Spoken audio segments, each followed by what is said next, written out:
Hiriyaa dhugaa yeroo tokko hiriyoonni akka malee wal jaalatan gammoojjii keessa osoo waliin deeman akka tasaa wal dhabanii inni tokko isa tokko akka malee kabale.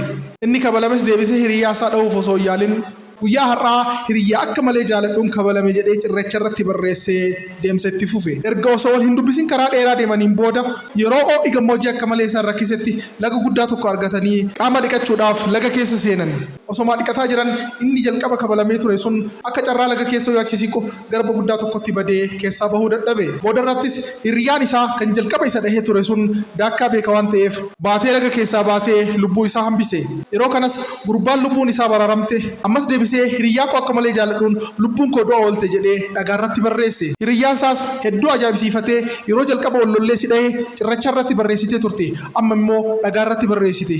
Maaliif akkas goote jedhee gaafate. Innis akkana jedhee deebiseef yeroo namni tokko si miidhuu dhiifama gochuun dirqama waan ta'eef miidhama kee cirracha haala salphaadhaan bubbeen oliif gadi ooftuu irratti yoo barreessite haala salphaadhaan dagachuu dandeessa. Yeroo namni tokko tola sitti oole immoo dhagaa waan tokkollee sochoosuu hin dandeenye irratti barreessitee siidaa barbaraan yaadannoo siif ta'uu uumuun gamnummaadha.